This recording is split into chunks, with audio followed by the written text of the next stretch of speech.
Hello friends, स्वागत है आपका इंजीनियरिंग एट मोमेंट चैनल पे। इस लेक्चर में हम क्लियरेंस फिट के बारे में पढ़ेंगे। क्लियरेंस फिट एक ऐसी तरह की फिट होती है जिसमें शाफ्ट और होल के बीच में कुछ ना कुछ स्पेस और क्लियरेंस हमेशा अवेलेबल रहता है। ये जो स्पेस और क्लियरेंस होता है इसे अलाउंस कहते हैं। और अलाउंस पॉजिटिव जब तब होता है जब होल का डायमीटर शाफ्ट के डायमीटर से ज़्यादा होता है, और निगेटिव तब होता है जब होल का डायमीटर शाफ्ट के डायमीटर से कम होता है। क्लियरेंस फिट में हमेशा होल का डायमीटर शाफ्ट के डायमीटर से ज़्यादा ही होता है, इसीलिए क्लियरेंस फिट में अलाउंस पॉजिटिव होता है। ये डायग्राम है फ्रेंड्स, इसमें लेफ्ट साइड पे होल है, राइट साइड पे शाफ्ट है। तब जब शाफ्ट होल में जाएगा तो उसके बीच में कुछ ना कुछ क्लियरेंस होगा, तो इस तरह ये क्लियरेंस फिट बनाता है।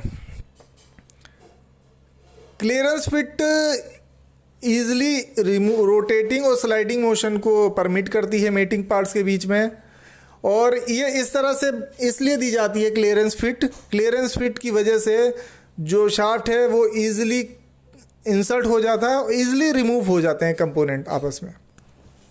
क्लियरेंस होता है diameter of hole minus diameter of shaft. Clearance positive होना चाहिए, यानी diameter of hole minus diameter of shaft greater than 0 होना चाहिए, यानी डायमीटर ऑफ होल हमेशा डायमीटर ऑफ शाफ्ट से ज़्यादा होना चाहिए। एक एग्जांपल से हम इस चीज़ को समझेंगे। लेफ्ट साइड पे शाफ्ट है दोस्तों, राइट साइड पे होल है।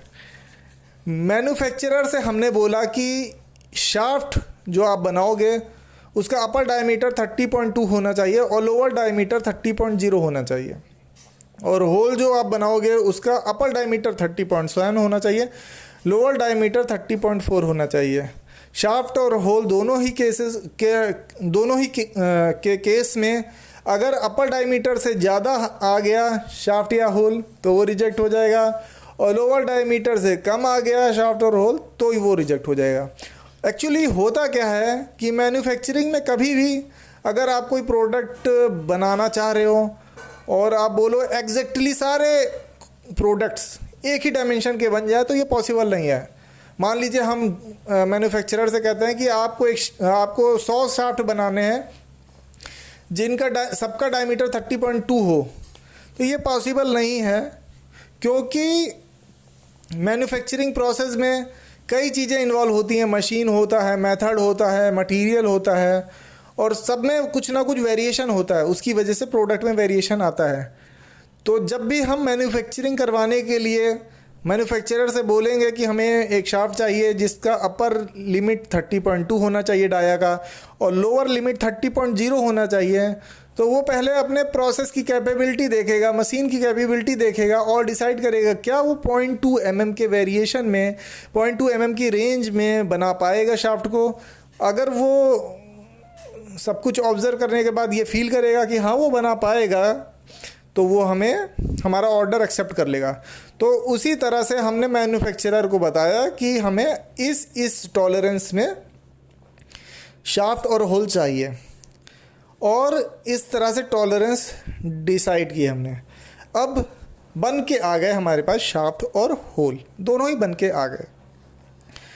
तो हमने देखा कि फिटमेंट करना हमने जब शुरू किया तो हमने देखा कि जब हम अपर डायमीटर का शाफ्ट ले लेंगे, यानी 30.2 mm का शाफ्ट ले लेंगे, और लोअर डायमीटर का होल ले लेंगे, यानी 30.4 mm का होल ले लेंगे, तब भी दोनों के बीच में क्लियरेंस रहेगा, यानी शाफ्ट होल में ईजिली जा रहा है, क्योंकि यहाँ पर भी होल का डायमीटर शाफ्ट के डायमीटर से ज़्यादा है, तो क्लियरेंस है और ईजिली ये इंसर्ट हो जा रहा है, अंदर रोटेट हो जा रहा है। तो ये सारी जो क्वालिटीज़ हैं क्लियरेंस फिट की, ये फॉलो कर रहा है।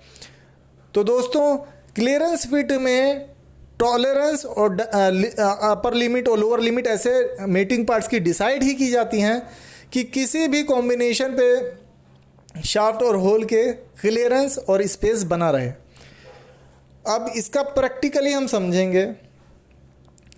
व्हील और एक्सल असेंबली हो गई, उसमें क्लियरेंस फिट होती है, और लॉक और की असेंबली हो गई, उसमें भी क्लियरेंस होती है। देखिए, की की जो थिकनेस होगी और लॉक के होल की जो डाया होगा जो उसकी थिकनेस होगी, आईडी होगी, दोनों में हमेशा कुछ ना कुछ स्पेस और क्लियरेंस रहेगा ही, इसीलिए की इजीली लॉक के होल में चली जाती है और फिर लॉक करके इजीली निकल जाती है, क्योंकि उसके डायमेंशंस, उसके टॉलरेंस ऐसे ही डिज़ाइन किए गए हैं, ऐसे ही डिसाइड किए गए हैं कि ये चीज़ वो अलाउ करें।